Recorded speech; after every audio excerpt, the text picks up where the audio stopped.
आज हम लोग सीखने वाले हैं how to represent a situation algebraically and geometrically. कई बार हमको एक कोई प्रैक्टिकल सिचुएशन दी होती है या कोई वर्ड प्रॉब्लम दिया होता है जिसको हमको रिप्रेजेंट करना होता है अलजेब्रिकली और ज्योमेट्रिकली। तो समझते हैं कि क्या चीज़ें होती हैं। अलजेब्रिक रिप्रेजेंटेशन का मतलब जो भी वर्ड प्रॉब्लम या सिचुएशन आपको दी हुई है, अगर उस सिचुएशन की कंडीशंस को समझ के आप उससे एक linear equation in two variable बना सकते हैं, तो उस लीनियर इक्वेशन को या उस लीनियर इक्वेशन के पेयर को हम लोग बोलेंगे अलजेब्रिक रिप्रेजेंटेशन। बहुत सिंपल है, प्रॉब्लम से आपने इक्वेशन फ्रेम किए, वो होता है अलजेब्रिक रिप्रेजेंटेशन। अब हम समझते हैं ज्योमेट्रिक रिप्रेजेंटेशन क्या होता है। इसको कई बार हम लोग ग्राफिकल रिप्रेजेंटेशन भी बोलते हैं। तो आपने पिछली क्लास में सीखा है कि जब भी एक लीनियर इक्वेशन दो वेरिएबल वाला होता है तो उसका जब हम ग्राफ बनाते हैं तो वो ग्राफ एक स्ट्रेट लाइन होता है, और उस स्ट्रेट लाइन पे जितने भी पॉइंट्स होते हैं सारे के सारे पॉइंट्स उस इक्वेशन के एक सॉल्यूशन को रिप्रेजेंट करते हैं। उसका उल्टा या कॉन्वर्स भी उतना ही सही है। जब किसी linear equation in two variable का कोई सॉल्यूशन आपके पास मौजूद है तो वो सॉल्यूशन भी उस इक्वेशन का ग्राफ यानी स्ट्रेट लाइन पे कोई ना कोई एक पॉइंट को रिप्रेजेंट करता है। तो एक साइमल्टेनियस इक्वेशन को हम ग्राफिकली कैसे रिप्रेजेंट करेंगे? अब चूँकि साइमल्टेनियस इक्वेशन है, पेयर है, तो इसमें दो लाइंस बनेंगी और उन दोनों लाइंस को हमको एक ही प्लेन में कंसिडर करना पड़ेगा। तो तीन पॉसिबिलिटीज़ हैं जब एक प्लेन में दो लाइंस होती है। तो क्या क्या तीन पॉसिबिलिटीज़ हैं वो हम देख लेते हैं एक एक करके। पहली पॉसिबिलिटीज़ है कि वो जो दो लाइन रहेंगी जो दो इक्वेशन को रिप्रेजेंट करेंगी वो दोनों इंटरसेक्ट करेंगी एक पॉइंट पर। आप यहाँ देख सकते हैं कोऑर्डिनेट प्लेन है एक्स और वाई एक्सिस, और दो लाइंस जो कि दो साइमल्टेनियस इक्वेशन को रिप्रेजेंट कर रहे हैं, ये दोनों लाइंस एक दूसरे को इंटरसेक्ट कर रही है एक कॉमन पॉइंट पर।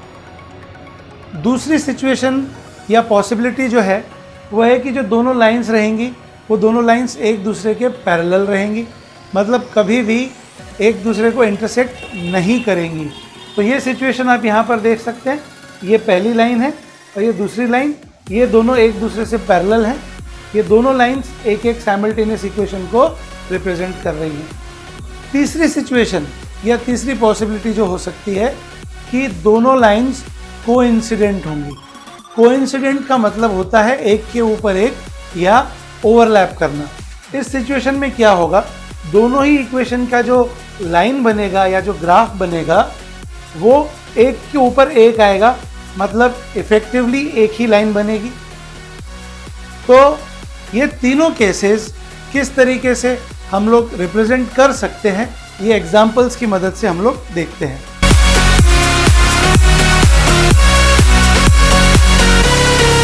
एनसीईआरटी टेक्स्ट बुक का एक प्रॉब्लम हम लोग सॉल्व करते हैं।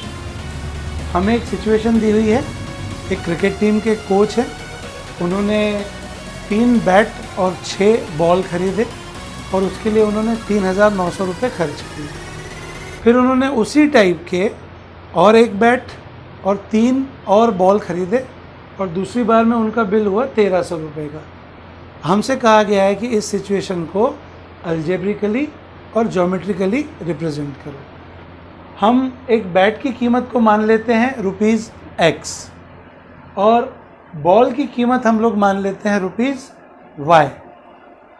तो पहली कंडीशन के हिसाब से आप देखेंगे हमने 3 बैट खरीदे और 6 बॉल खरीदे, तो हमारा पहला इक्वेशन बन जाता है 3x, ये हो गई बैट की कीमत, 6y ये हो गई बॉल्स की कीमत, और दोनों को जोड़ के जो टोटल बिल हुआ वो हुआ 3,900 रुपीज़। तो इस तरीके से हमारा पहला इक्वेशन बन गया। दूसरी कंडीशन के हिसाब से हम लोग देखें तो उन्होंने एक और बैट खरीदी, तो एक बैट की कीमत ₹X और 3 बॉल उसी तरीके के और ख़रीदे, तो 3 बॉल की कीमत 3y, तो x + 3y टोटल कॉस्ट हो गई उसकी 1,300 रुपये।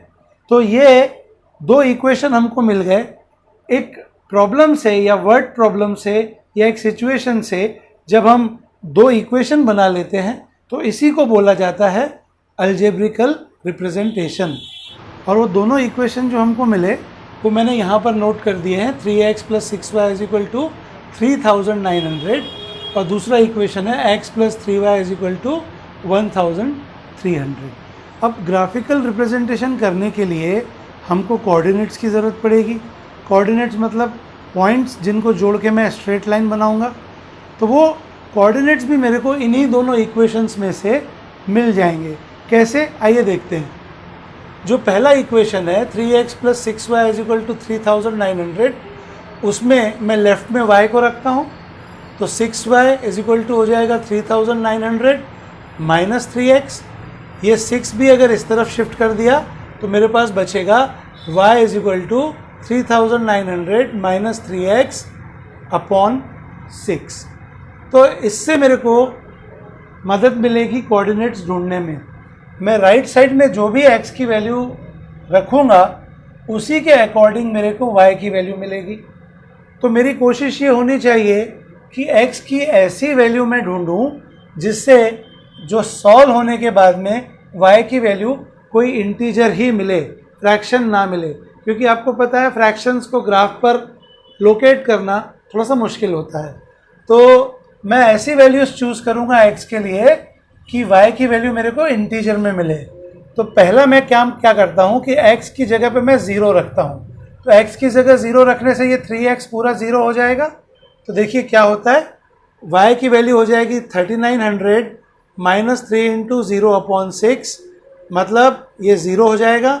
तो y की वैल्यू बचेगी 3900/6, जिसको सॉल्व करने पे हमको मिलेगा 650।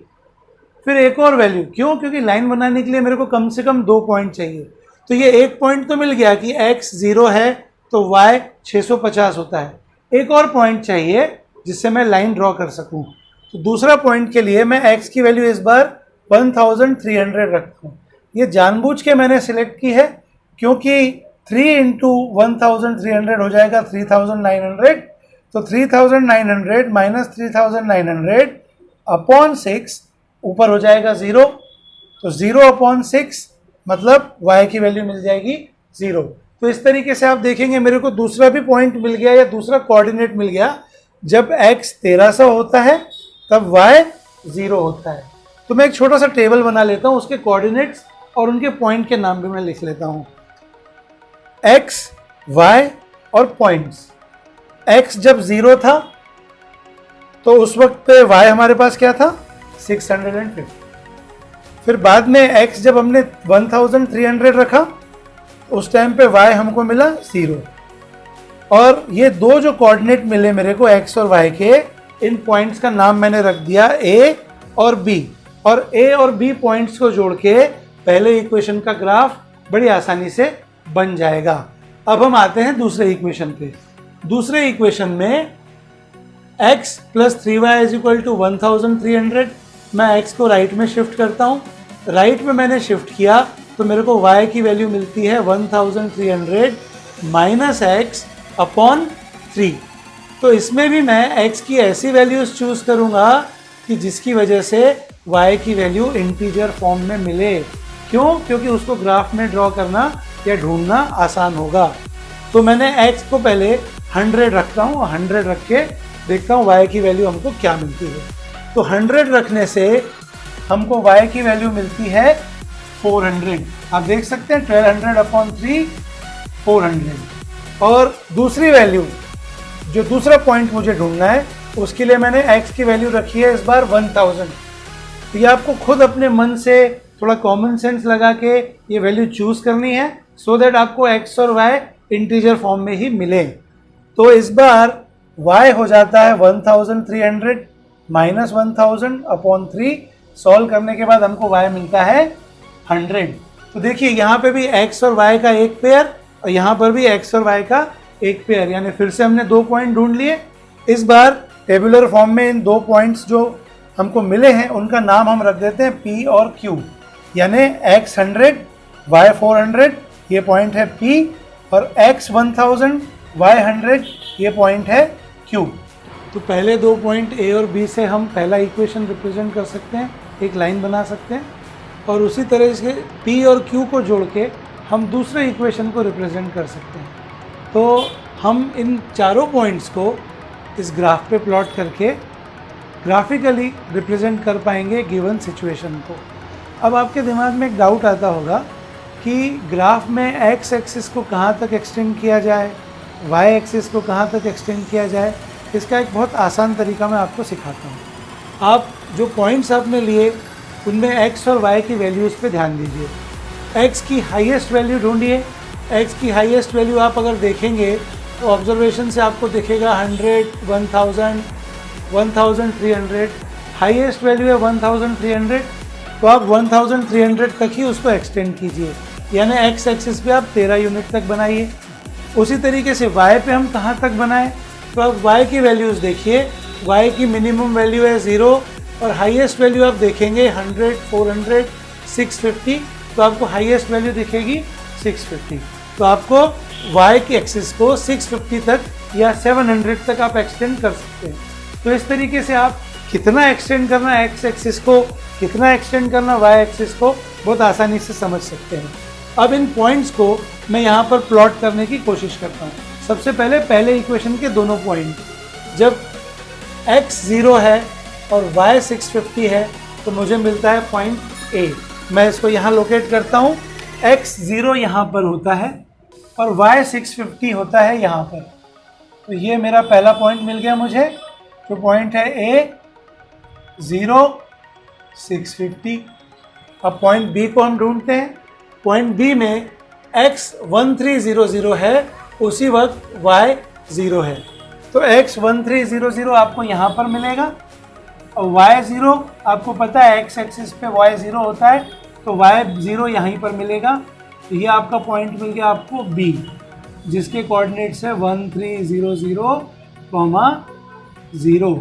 अब आपको क्या करना है, सिर्फ इन दो पॉइंट्स को आपस में एक स्ट्रेट लाइन के द्वारा जोड़ना है, तो आपको पहले इक्वेशन का ग्राफिकल रिप्रेजेंटेशन मिल जाएगा।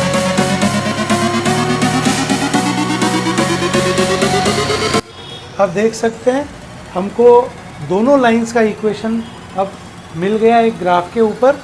पहला इक्वेशन था 3x + 6y = 3900। ए और बी को जोड़ के उसकी लाइन हमने बनाई थी। दूसरे इक्वेशन में जो हमने स्ट्रेट लाइन बनाई वो P और Q इन दो पॉइंट्स को जोड़ के बनाई।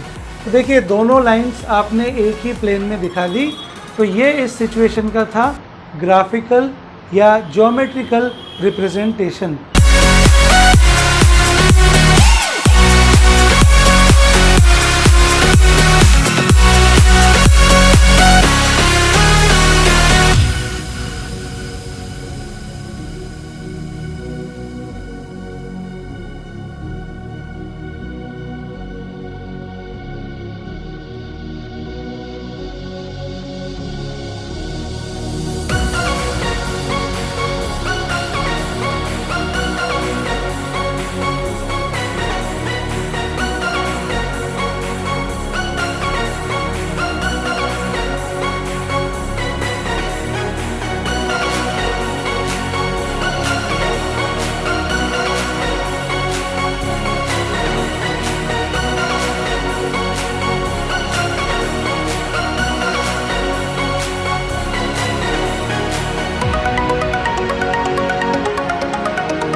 तो तीन कंडीशंस आपको याद रखनी है।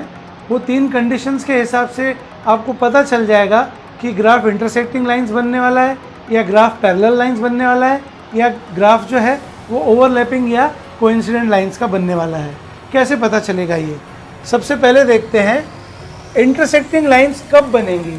इंटरसेक्टिंग लाइंस बनेंगी अगर एक रेशो A1/A2 और B1/B2 ये रेशो अगर आपस में इक्वल नहीं है तो आप याद कर लीजिए कि जो ग्राफ बनेगा वो इंटरसेक्टिंग लाइंस का बनेगा।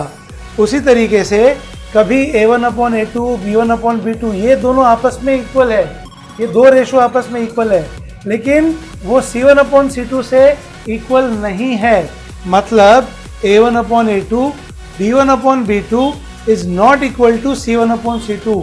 तो आप लिख लीजिए कि पैरेलल लाइंस ही बनने वाली है। और लास्ट कंडीशन है if A1 upon A2 is equal to B1 upon B2 is also equal to C1 upon C2। जब ये तीनों रेशोज आपस में इक्वल होंगे तो बनने वाला ग्राफ या दोनों लाइंस वो दोनों की दोनों कोइंसिडेंट होंगी या एक दूसरे के ऊपर बनेंगी, एक ही लाइन बनेगी।